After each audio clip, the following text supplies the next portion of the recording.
వెంకట్ అక్షయ్ గారు, శ్రీమతి బృహతి గారు, శ్రీ వినయ్ గారు, శ్రీమతి సుహానా గారు, mister Sujay and mister Divija కుటుంబ సభ్యుల్ని పలకరిస్తున్నటువంటి క్షణాన్ని మనం చూస్తున్నాము.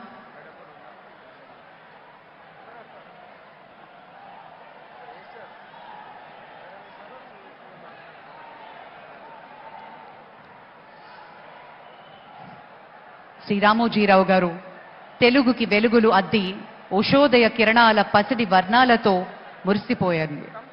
ఆయన భావితరానికి పాత్రికేయులకి ఒక మార్గదర్శిగా నిలిచారు. ప్రతికూల పరిస్థితులను సైతం ఎదిరించి సానుకూలంగా మార్చుకుని స్వప్నాలని సాకారం చేసుకోవడానికి ఆయన ఒక అక్షర మునిగా నిలిచారు. ఈనాటి ప్రపంచ పరిస్థితులను సమగ్రంగా మన ముందుంచారు ఈనాడు ద్వారా. అపారమైనటువంటి సాహిత్య విలువలు కలిగిన చతుర, మహిళలందరి కోసం ప్రత్యేక వసుంధర. ఇలా ఆదివారం వస్తే ఈనాడు ఆదివారం అనుబంధం. సినిమాలపై ఆయనకున్న ప్రేమని ఉషోదయ కిరణాలతో తెలుగు ప్రజలకు రాసిన ప్రేమలేఖ, శ్రీవారికి ప్రేమలేఖ వంటి ఎన్నో చిత్రాలు కేవలం ఆరోగ్యకర హాస్యం మాత్రమే కాకుండా సమాజ శ్రేయస్సు కోరుతూ మనలో స్ఫూర్తిని నింపిన ఎన్నో సినిమాలు ఆయన వెనకుండి నడిపించారు. సంగీతం మీద ఆయనకున్న మక్కువ ఇప్పటికీ ఎంతో మంది గాయకులకు ఆరంగేట్రం అందించిన, సమగ్రంగా ఆయన అందించిన చేయూత ఒక ఆరోగ్యకరమైన సమాజానికి దోహదపడింది అని ఖచ్చితంగా ఈ సందర్భంగా చెప్పుకోవాలి. Under his leadership,Eenadu has grown to become one of the most widely read newspapers in Telugu states, and the group has expanded to include television channels, radio stations and media outlets. Sri Ramoji Rao Garu is also known for his philanthropic efforts, particularly in the field of education. He established several institutions including lot of donations. ఈ సందర్భంగా మనం గుర్తు చేసుకోవాల్సింది, Ramoji foundation ద్వారా ఇప్పటి వరకు సుమారు 110 కోట్ల రూపాయలు వివిధ ప్రజాసేవా కార్యక్రమాలకి అందించడం జరిగింది. ఆంధ్రప్రదేశ్లో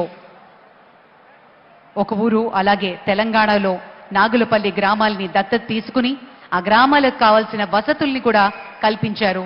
స్కాలర్షిప్స్ అందించడమే కాదు, విద్యార్థులకు స్కూల్స్, బిల్డింగ్స్, రోడ్స్, ఎలక్ట్రిఫికేషన్ వివిధ సదుపాయాల్ని కూడా ఏర్పాటు చేశారు రామోజీరావు గారి ఫౌండేషన్తో. శ్రీ రాజమౌళి గారికి ఉన్న అపారమైనటువంటి అనుబంధం ఈనాడు సంస్థతో, అలాగే రామోజీరావు గారితో. మరి అలాగే శ్రీ కీరవాణి గారు కూడా ఈ సందర్భంగా ఈ సంస్మరణ సభలో పాల్గొనడం విశేషం. వారికి కూడా ఆహ్వానం పలుకుతున్నాము.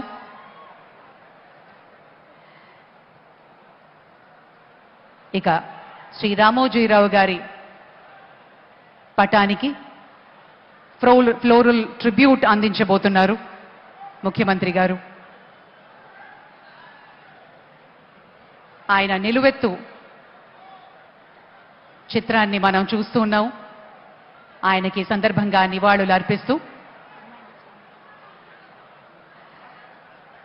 తెలుగు సినిమా పరిశ్రమ నుంచి కూడా పెద్దలు పూలమాలల్ని అందిస్తారు. ఇప్పుడు పెద్దలు, ప్రముఖులు, సినీ ప్రముఖులు శ్రీ రామోజీరావు గారితో ఉన్నటువంటి అపారమైన అనుబంధంతో ఆత్మీయంగా ఈ కార్యక్రమంలో పాల్గొనడానికి విచ్చేశారు. వారి పక్షాన శ్రీ రాఘవేంద్రరావు గారు, కీరవాణి గారు, రాజమౌళి గారు, ఇతర పెద్దలందరూ కూడా పుష్పగుచ్చాల్ని సమర్పించి they're paying a rich tribute to the media baron, the legend, Sri Ramoji Rao Garu.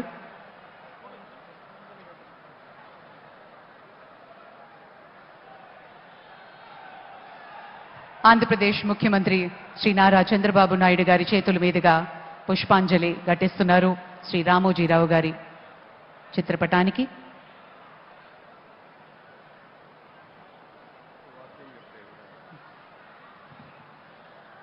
ఒక్క సిరా చుక్క లక్ష మెదళ్లకు కదలిక అన్న సత్యమెరిగినటువంటి సద్గుణ తేజస్వి సదయ వర్తనుడు సౌజన్యమూర్తి మన రామోజీరావు గారి చిత్రపటం వద్ద విచ్చేసినటువంటి పెద్దలు, మంత్రివర్యులు, ప్రముఖులు, కుటుంబ సభ్యులు అందరూ ఒక్కొక్కరుగా వచ్చి పుష్పాంజలులు సమర్పిస్తూ ఉన్నారు. ఆ మహనీయ మూర్తి యొక్క దివ్య స్మృతిలో వారి యొక్క దివ్యాత్మ సద్గతులు అందుకోవాలనేటువంటి రీతిలో ముఖ్యమంత్రి గారి ప్రత్యేకంగా అందరికీ పిలిచి మరి ఈ యొక్క కార్యక్రమంలో ఈ యొక్క క్రతువులో భాగస్వామిని చేస్తూ ఉన్నారు. ఇది తెలుగు భాషకు చేసేటువంటి ఒక పుష్పార్చనలాగా, అక్షర శ్రామికునికి చేసేటువంటి ఒక అర్చనలాగా సరస్వతీమాతకు శ్రీ రామోజీరావు అందించినటువంటి ప్రసాదం ఏదైతే ఉందో దాన్ని అందరూ వితరణం చేసుకుంటున్నటువంటి విధంగా భావన చేస్తూ